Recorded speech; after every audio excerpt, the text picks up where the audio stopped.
Assalamualaikum warahmatullahi wabarakatuh. Salam sejahtera bagi kita semua. Om Swastiastu, Namo Buddhaya, salam kebajikan. Selamat siang, Bapak Ibu sekalian. Terima kasih atas kehadirannya.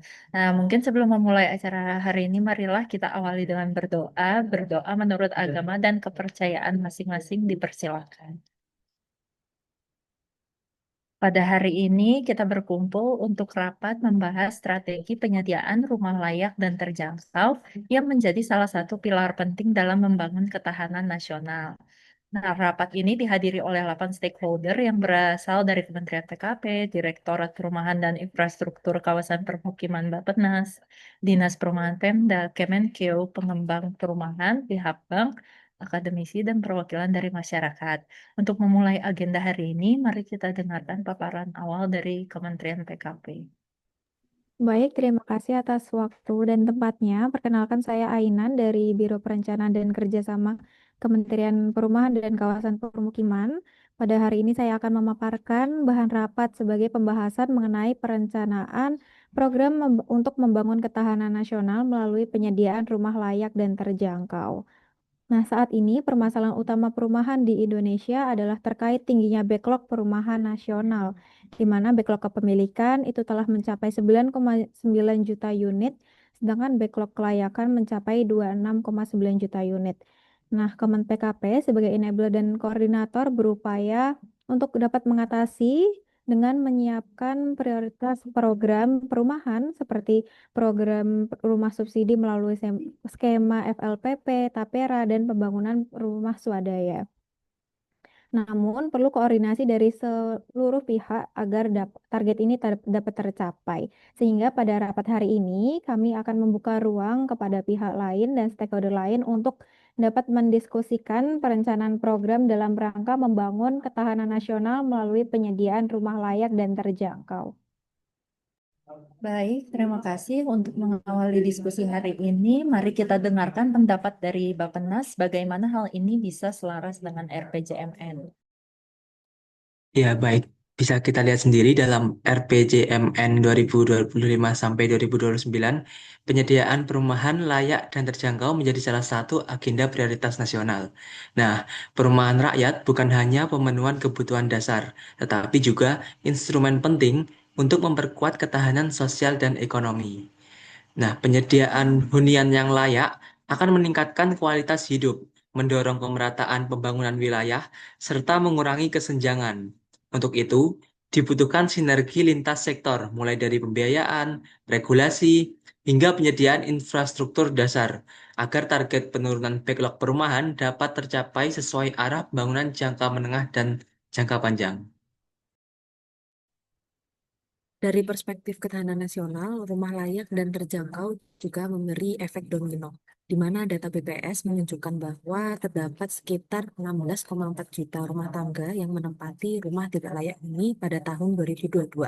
Kondisi ini berimplikasi pada kerentanan sosial, kesehatan, dan psikologis. Ketika rakyat memiliki hunian yang aman, stabilitas ekonomi keluarga lebih terjaga, interaksi sosial juga lebih harmonis, dan kondisi psikologis pun menjadi lebih sehat. Stabilitas inilah yang menjadi fondasi ketahanan nasional. Sehingga isu perumahan ini tidak bisa dilepaskan dari strategi besar pembangunan bangsa. Baik, jadi ini bukan hanya soal hunian fisik ya, tetapi juga keterkaitannya dengan aspek sosioekonomi. Kalau dari sisi pemerintah daerah ini seperti apa ini kondisi di lapangan? Kalau kami di daerah, tantangan terbesar dalam penyediaan rumah layak dan terjangkau itu ada di keterbatasan lahan. Mengingat semakin lama tanah yang belum terbangun semakin berkurang, sementara harga tanah terus naik.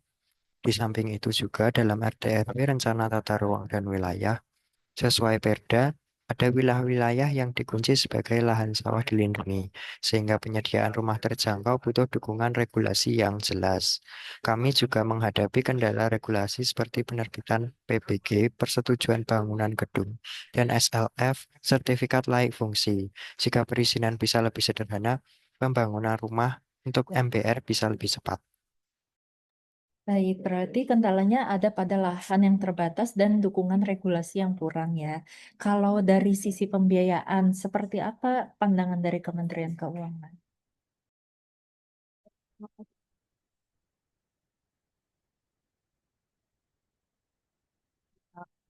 Support.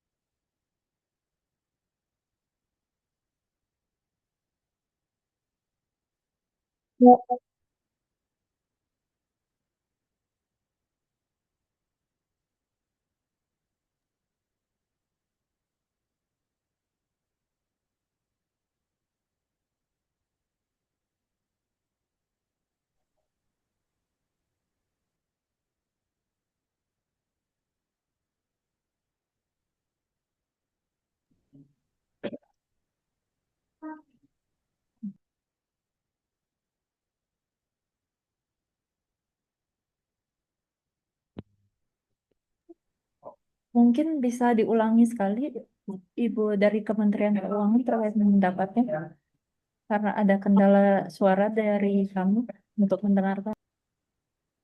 Oke, baik. Mohon maaf, apakah suara saya sudah terdengar?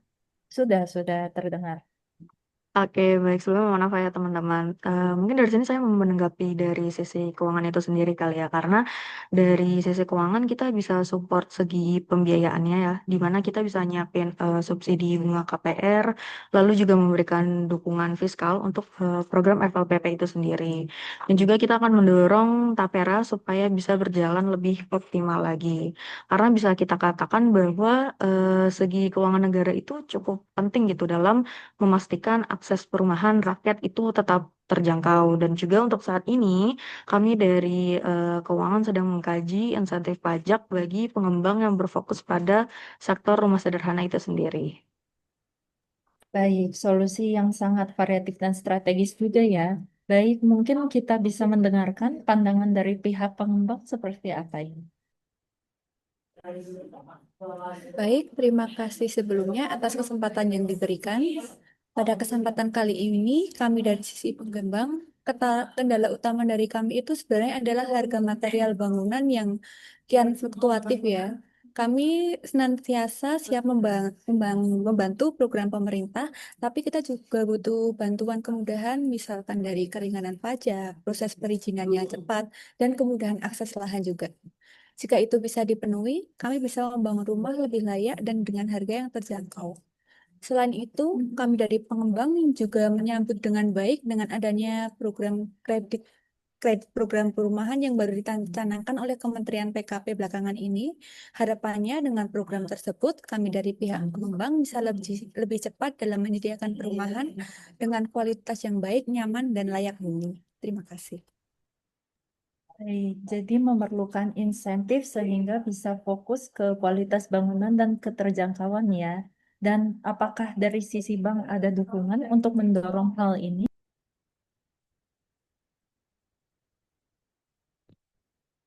Baik, terima kasih atas kesempatannya. Mohon izin bertanya, apakah suara saya sudah terdengar? Sudah terdengar jelas.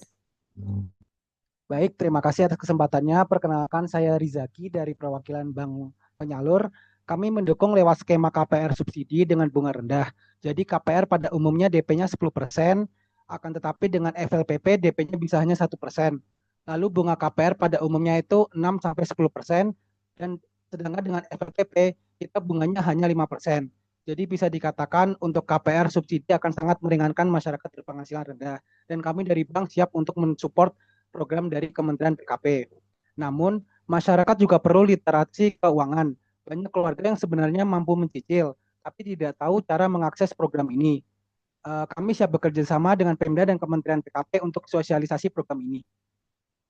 Baik, memang literasi keuangan ini sepertinya masih bisa ditingkatkan lagi ya di kalangan masyarakat. Dan kalau dari pandangan akademisi, apalagi yang perlu diwujudkan ya? Baik, terima kasih moderator. Kalau dari sisi akademis, saya kan ingin menekankan tentang konsep affordable housing ya. Semoga kita semua tuh yang di sini bisa menjaga bahwa ini tuh bukan cuma soal harga yang murah, tapi juga kualitas hidup yang harus terjaga. Malah kalau bisa, kita bisa meningkatkan kualitas hidup dari masyarakat juga. Beberapa poin yang perlu diperhatikan dari sisi akademis. Yang pertama itu perumahan harus terintegrasi dengan transportasi publik, terus kemudian juga dengan ruang terbuka dan fasilitas umum juga harus diperhatikan. Dengan pendekatan yang seperti ini, perumahan tidak hanya terjangkau, tapi juga semoga tetap bisa berkelanjutan. Begitu dari saya. Baik, kualitas hidup ini juga perlu diperhatikan begitu ya. Berarti terakhir nih dari sasaran utama kami, masyarakat bagaimana pandangannya terhadap hal ini? Baik, terima kasih untuk kesempatannya. Sebelumnya, perkenalkan, nama saya Adriana Anggita Daily. Saya perwakilan dari pihak komunitas masyarakat ya.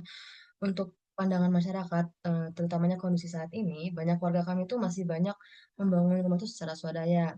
Ya, meskipun semangat gotong royongnya ada gitu, tapi sering terhambat dari segi biaya ataupun kualitas material. Nah, ini yang membuat rumah ini tuh ya terhambat gitu karena kurangnya pendampingan secara teknis. Dari yang tadi sudah dibahas oleh banyak pihak itu sudah sangat baik gitu ya, karena memang jika ada subsidinya untuk bahan bangunan dan pelatihan sederhana bagi para masyarakat dan juga mendapatkan dukungan dari pihak program pemerintah, pengembang dan bank, si pembangunan itu bakal berjalan lebih cepat gitu pastinya dan akan lebih merata. Nah, buat kami rumah itu tuh penting gitu karena bukan hanya sekedar tempat tinggal, tapi kami juga butuh karena itu tuh merupakan simbol martabat dan keamanan untuk keluarga kami. Mungkin cukup segitu. Baik, betul memang gotong royong ini salah satu kekuatan dari bangsa kita sendiri ya. Sebelum ditutup, apakah ada tanggapan dari pihak lain terkait usulan dari tokoh masyarakat? Izin Mbak Moderator, suara saya bakal terdengar. Terdengar jelas, Ibu. Oke, baik. Mungkin saya mau memberikan usulan dari sisi keuangan kali ya, terkait usulan dari tokoh masyarakat mengenai adanya kendala biaya dukungan dari bahan bangunan yang terjangkau. Kalau dari sisi kami, mungkin kami bisa akan mengalokasikan dana subsidi bahan bangunan untuk program rumah swadaya itu sendiri. Terima kasih. Kalau dari kami sisi pengembang, kami juga siap membuka kesempatan lewat CSR dengan pihak-pihak terkait lainnya, misalnya melalui bantuan penyediaan material dengan harga khusus maupun bentuk kerjasama lain. Terima kasih. Izin nambahin, Bu Moderator, kalau dari saya, dari sisi akademis, menurut saya itu juga pemerintah, swasta, dan masyarakat bersinergi, konsep perumahan inklusif yang kita inginkan di rapat ini bisa benar-benar terwujud sih. Terima kasih. Baik, terima kasih atas masukannya dari semua stakeholder. Dari diskusi ini kita mendapat beberapa solusi penting. Misalnya penyederhanaan regulasi, subsidi pembiayaan, insentif bagi pengembang, literasi keuangan, perumahan berkelanjutan, dan juga poin terkait gotong royong di masyarakat. Dengan kolaborasi ini kita bukan hanya menyediakan tempat tinggal, tetapi juga memperkuat ketahanan nasional. Izin, apakah suara saya terdengar? Terdengar. Oke. Baik Bapak Ibu yang kami hormati, mungkin demikianlah rapat kita pada hari ini. Untuk apa yang telah kita bahas bersama ini bukan hanya mengenai pembangunan perumahan, tetapi juga merupakan bagian dari upaya kita untuk memperkuat bela negara dan ketahanan nasional. Kemudian untuk cinta tanah air, kesadaran berbangsa dan bernegara, rela berkorban serta disiplin dan tanggung jawab ini menjadi nilai dasar yang tercermin dalam komitmen kita menghadirkan hunian yang layak, adil, dan berkeadilan sosial bagi seluruh rakyat Indonesia. Dengan penuh harapan, semoga hasil pertemuan ini dapat ditindaklanjuti secara nyata demi terwujudnya kesejahteraan masyarakat dan kemajuan bangsa. Untuk atas perhatian dan partisipasi Bapak Ibu sekalian, kami sampaikan terima kasih. Dengan mengucapkan Alhamdulillahirabbil alamin, rapat pada hari ini resmi saya tutup. Terima kasih. Wassalamualaikum warahmatullahi wabarakatuh. Waalaikumsalam warahmatullahi wabarakatuh. Waalaikumsalam warahmatullahi Terima Terima kasih kasih ya, Mbak. Bapak Ibu. Terima Terima kasih. kasih. Terima kasih.